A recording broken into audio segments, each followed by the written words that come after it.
there's been some new releases in Etsy news as far as the new investor report for Q1 of 2024.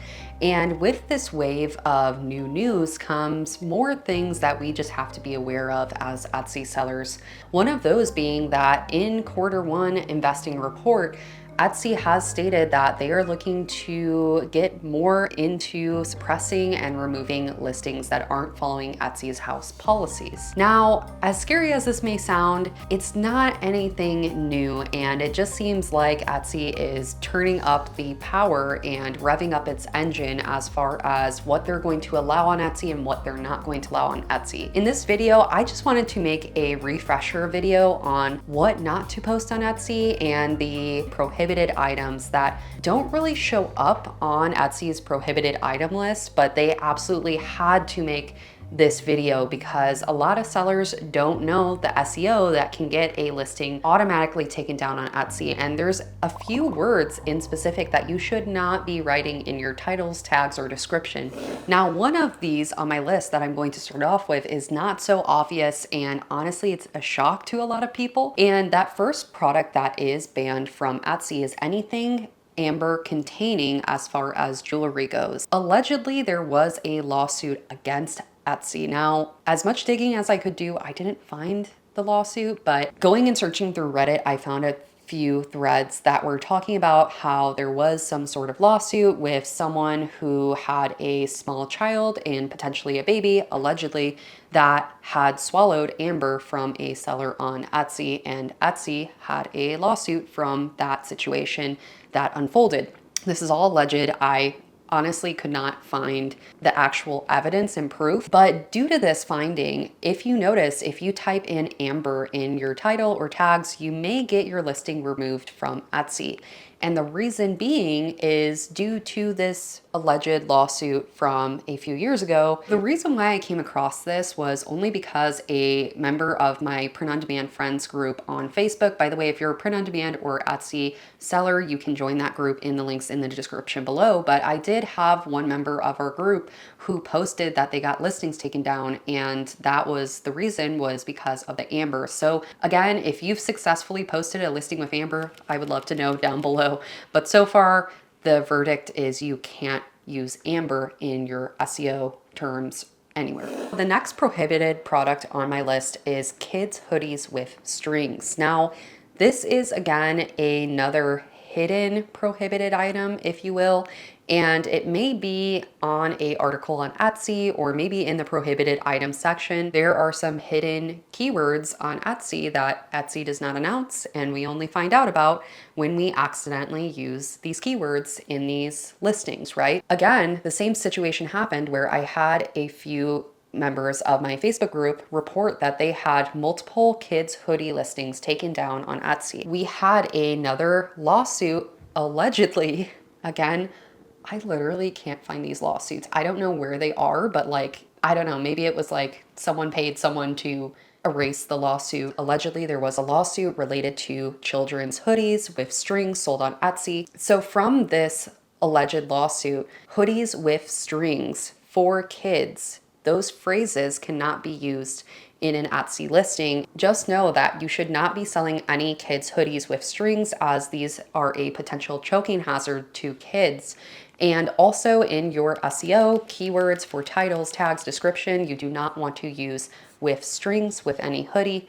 And I know this is something that with the print-on-demand company, sometimes this is auto-filled in a description of a product that you post on your Etsy shop.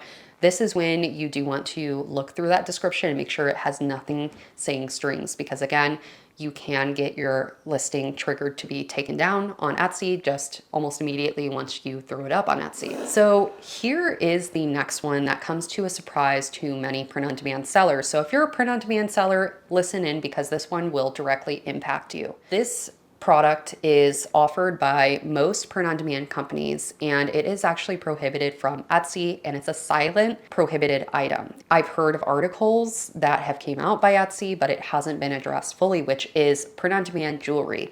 And the only reason why a lot of us in the print-on-demand communities know about that print-on-demand jewelry is prohibited and banned from Etsy is because of the waves of suspended shops and listings taken down on Etsy in the recent year. About a year ago, what happened was a lot of the Facebook communities in the print-on-demand space had several posts about Etsy sellers who had multiple listings taken down and whole shops listings taken down and shops being suspended left and right. And the common thread between them was they all had print-on-demand jewelry in their shops. Come to find out, after one print-on-demand company named Shine On Jewelry announced that, hey, Etsy is not allowing us on their platform anymore.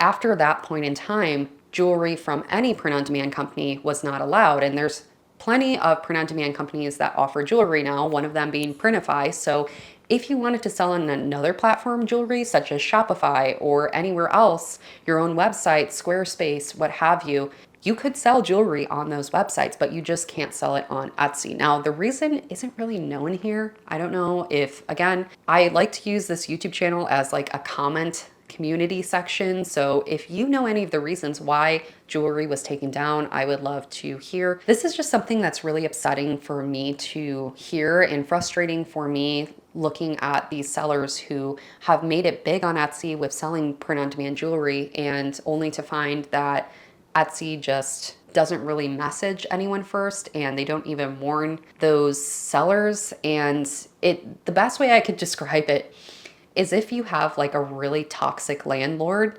and your landlord doesn't even give you a 30-day notice, they just evict you right away. That's kind of what happened to these sellers. And I think that's what's tough for me as someone who has a lot of success with Etsy and print on demand. And I see a group of sellers like the jewelry print on demand sellers who just easily kind of got kicked off the platform without a 30-day notice. And that didn't really give those sellers time to maybe go to their own website or their own Shopify. But overall, I just wanted to say that because I know for some of you watching, it's validating to just hear it from someone else, even though we're all kind of in this together and still trying to sell on Etsy, because it is a great platform at the end of the day. I don't want to discount that. I have seen major success for myself, for followers, subscribers in the recent years, and I attribute me being able to quit my job due to this platform. But it wasn't right the way Etsy did that.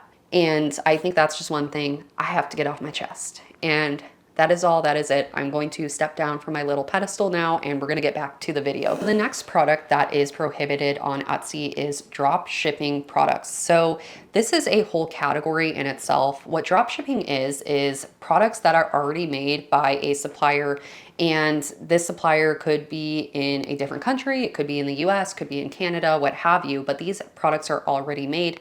They don't fit in the print-on-demand bracket nor handmade, because usually in most cases, these sellers are just reselling a new product with their brand stamped on that product in a way. It's not that simple, but basically, just to explain it for those of you who are new to dropshipping, it's not the same as print on demand, because when you have a print on demand business, you are creating the designs, you are the designer of the product, and you are the product selector, curator, and it is a whole other category that Etsy allows, because again, with print on demand, there is a seller behind the screen. With drop shipping, it's not necessarily the person designing, and a lot of the times these dropship products will have crossover on websites like Temu or Shein.